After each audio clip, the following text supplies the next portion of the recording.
phone setup without being joined to an Xbox Live account right now. So first of all, under collection, I've been prompted to maybe try a few games. If I have games installed on my phone, they're going to show up in the apps list that I showed you earlier.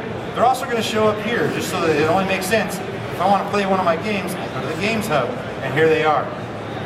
Now if I pivot over, I would have my Xbox Live. Now if I was logged into my Xbox Live account on this phone, I would have my avatar, I would have my gamer score, my recent achievements available here.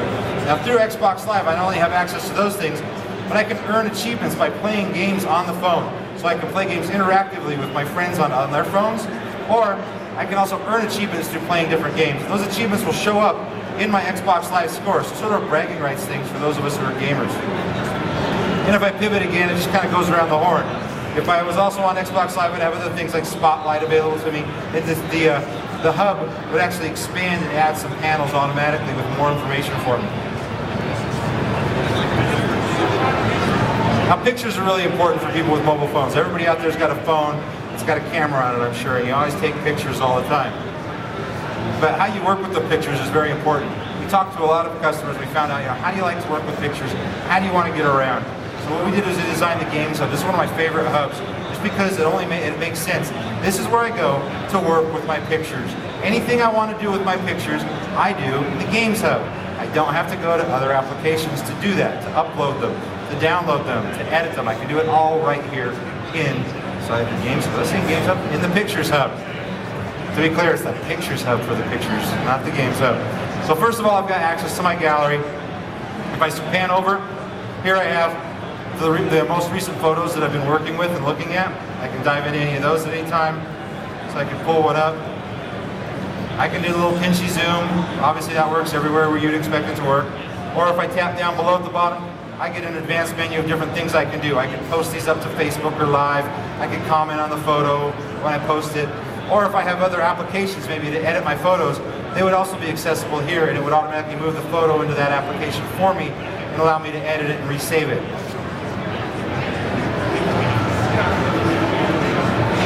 Let's pivot back over here. There was my pictures. One more shot, and I'm into another What's New view. So much like the What's New view that I had in my people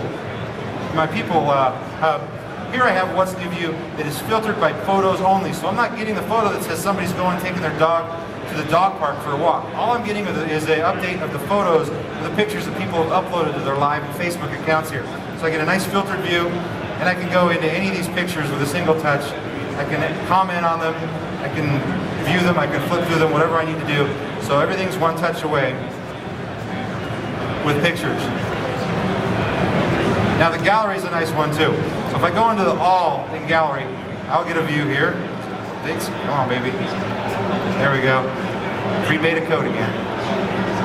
I get a view of all the pictures that are on my phone, sorted by date. If I switch over, I can have my favorites here that will pop up. So any pictures that I've flagged as favorite. Or if I move into albums, I have a mix of pictures. So first of all, I have any shots that I've taken with the camera. I have anything that's going on, or any pictures down here that are on my phone. So family, Vegas photos, and birthday party. Those are all on my phone. Those are all pictures that I've sideloaded through the Zoom client. But you also notice I've got some Facebook uploads as well. And I can easily go in and take a look and browse through my Facebook albums with a single touch. So Wi-Fi is doing so right now. We'll see how this goes. So with a touch, I can go in there, and just like that, it's pulled the full resolution version of that. I can do the pinchy zoom if I want. I can comment on that picture. I can share these pictures of my trip to Pike Place with my grandma or my friends and show them what's going on without worrying about having them on the phone. And as an end user, to me, it feels like these pictures live on my phone, even though they actually live out there on the cloud, and I'm just pulling them down wirelessly over the air. So it makes for a very nice experience, very seamless experience when it comes to working with photos.